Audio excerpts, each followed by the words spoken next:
Sa bawat araw, may mga tanong tayong gustong masagot. May mga problemang gusto nating mauunawaan.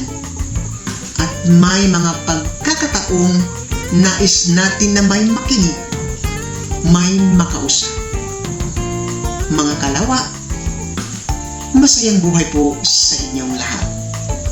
Maligayang pagdating dito sa ating palatuntunan.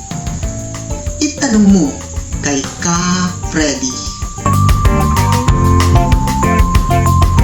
Ngayon ay ating pag-uusapan ang tanong ng isang magandang binibini na nakabase pa sa National Capital Region na ayaw magpabanggit ng kanyang pangalan dahil nahihiya daw siya. Bakit? May utang ka ba sa card? May utang ka ba sa Mumbai? May utang ka ba sa 5-6? Huwag ka mag-alala, hindi ka nag-iisa. Ako rin. Kapatid, hindi ka bigo. Hindi pa lang dumating ang oras ng iyong tagumpay. Pangalawa, mali ang sukatan natin. Sinabi mo bigo ka dahil wala kang pera, wala kang bahay, wala kang 1K views. Pero kapatid, may hininga ka pa, may pangarap ka pa, may kapredi pang nakikinig sa'yo. At yan ang iyaman mo. Baka hindi ka bigo, mali lang ang landas na tinahak mo upang makamit ang tagumpay. Pangatlong dahilan, malamang pinapahanda ka pa ng ating tagapaglikha. Kapatid, maniwala ka sa akin. Ang matitibay na puno, pinakamalakas na bagyo muna ang dumaan bago ito nagiging puno. Tulad din ng pinakamagaling na DJ, pinakamaraming hindi ang kanyang narinig bago pa naging oo.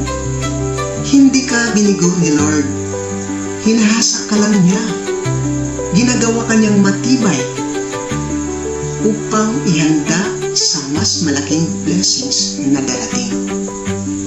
Ano naman ang dapat gawin pag bigo? Kapatid, pag bigo ka na naman, gawin mo to. Tatlong paraan lang.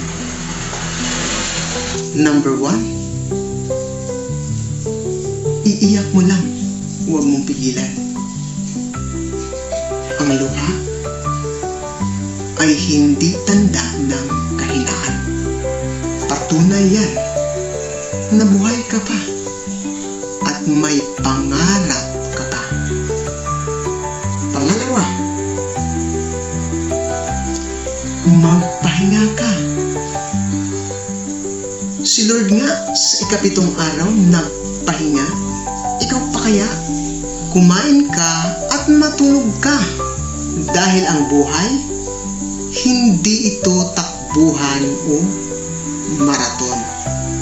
At pangatlo, tanong mo ulit kay Lord kung bakit pinaranas ka niya ng pagkabigo.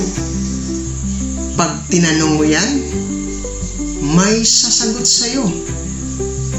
Baka sa panaginip mo o di kaya'y sa ibang tao o baka sa akin sa video ito. Kaya kapatid, huwag mong itanim sa iyong isip ang pagkabigo.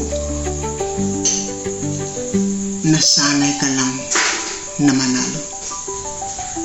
Ito ang tandaan mo. Ang binhi na naging malaking puno ay dumaan muna sa putik. Dumaan muna sa dilim.